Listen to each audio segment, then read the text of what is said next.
reading from the book of Ruth. During the days when the judges ruled, there was a famine in the land. A man with his wife and 2 sons went from Bethlehem of Judah to dwell in the territory of Moab. The name of that man was Elimelech. The name of his wife was Naomi. And the names of his 2 sons were Mahlon and Chilion. They were Ephrathites from Bethlehem in Judah. They entered the territory of Moab and settled there. But Elimelech, Naomi's husband, died. Then only she was left, along with her 2 sons.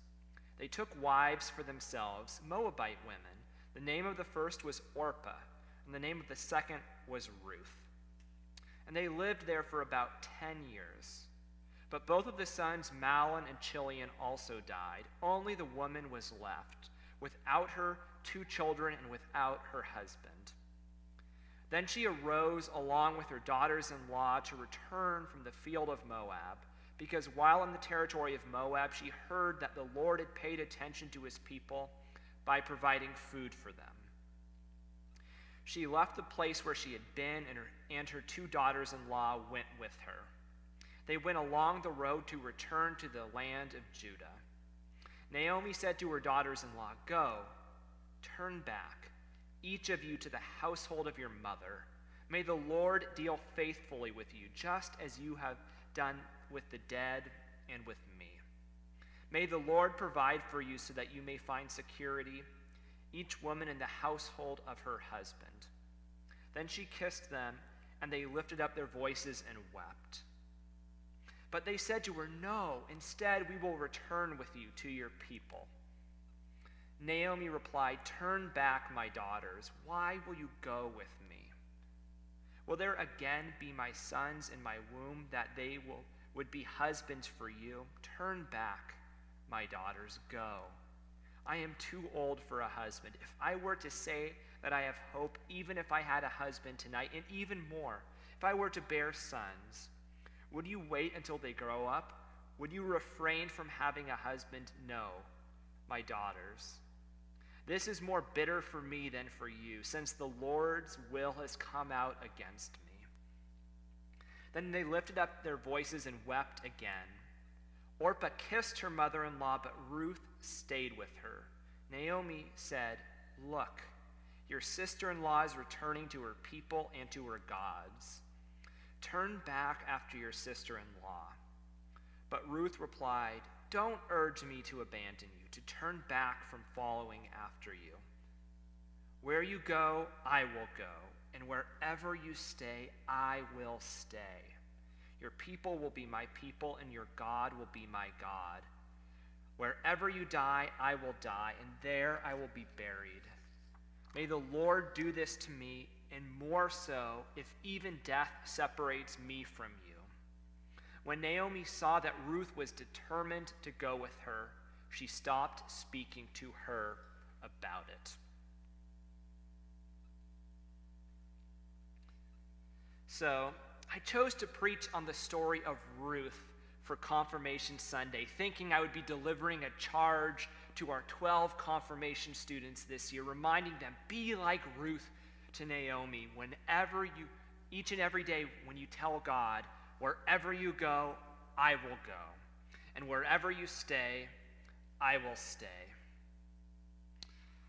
But as I started reflecting more on this story, I was struck that the story of Ruth is a story also of coming to grips with change, hardship, and disaster.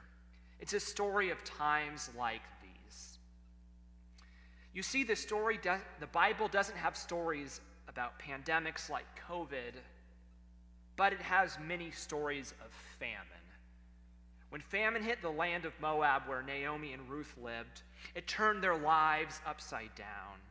Not only did they lose people they loved, but they also lost the normal way of life that they had come to take for granted. Ruth and Naomi lost their families, and their social fabric was unraveling right before their eyes. Today's story begins with change, with loss, and with grief. And I have to say, this week is a week where COVID has felt like it's really gotten to me. This week, I heard from my parents that they're not going to visit me for Thanksgiving and spend Thanksgiving with me. And also, I've noticed that the seasons are changing too. The days are shortening, the leaves are falling, and the opportunities for being outdoor much longer are fading away. So much of my life has been on hold this season of COVID that I just kind of wrongly assumed without thinking about it that the seasons were on hold too. But the prospect now of months indoors and more so alone are becoming more real. And also today is Confirmation Sunday. It's one of my favorite Sundays we celebrate each year. But this year we are confirming students not publicly in front of the whole church, but privately, just as a confirmation class. And I have to say, I'm disappointed for these students. I'm sad for them and for their families, that they cannot be publicly recognized and celebrated here at church until a later date. With Thanksgiving plans canceled and confirmation plans adjusted, and also coming down the pike, probably Christmas plans changing too. The story of Ruth and Naomi and disaster and change feels real, feels like our story. In times like these, God can feel distant and God can feel silent. Maybe even you feel like Naomi in verse 14, who says, God's will has come out against me. But there's a tension in today's text. On one hand, there's Naomi who thinks God's will is against her. But then in verse 6, we hear that the Lord has paid attention to God's people by providing food for them. Amidst Naomi accusing God of not providing food, God was doing just that. In the moments where God feels silent, or even in those dark moments where we feel like God is against us, are the moments that God draws closest to hold you, to comfort you, to provide for you. As things crumbled around Naomi and Ruth, God was holding on to them, preserving and protecting them. That same God is holding on to you now, preserving and protecting you. In her despair, Naomi thought she was alone. She had just lost her husband and her sons. She bid goodbye to her daughters-in-law. And in her grief, Naomi didn't yet have eyes to see that she was not alone. Even if the world is crumbling around you, or it feels like that, you are not alone. Even in hard times like this, God draws near to you. No, especially in times like this, God draws near to you and holds you in God's love. One way that God draws near to Naomi was through Ruth. Amidst Naomi's winter of discontent, she was held in love by God and through God by Ruth. She was told, wherever you go, I will go. Wherever you stay, I will stay. I said at the beginning of this sermon that I picked this verse as a charge for our confirmation students, that they are publicly declaring, where you go, God, I will go. And where you stay, God, I will stay. And I still think that this is a story of faithfulness. This is a story of Ruth's faithfulness. But the more I reflect on it, the more I think that the point of this story is not that charge I talked about. It's not to be more like Ruth and to be less like Naomi. Because friends, as humans, sometimes we can be like Ruth.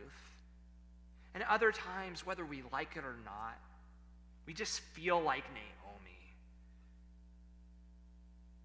But all the time, though, God is faithful, and all the time, God is with you. In the story of Ruth, God's faithfulness and God's love for Ruth and for Naomi was not some sort of abstract promise. At first, it was food for Naomi when she was hungry. And then God's love and God's faithfulness took on flesh and blood in the form of Ruth to tell her, "Where you go, I will go. And where you stay, I will stay." Whatever heartache you feel in this season, whenever those moments where you feel like Naomi creep in, remember, where you go, God goes. And where you stay, God stays. Friends, we're going to get through this. Friends, God is with us.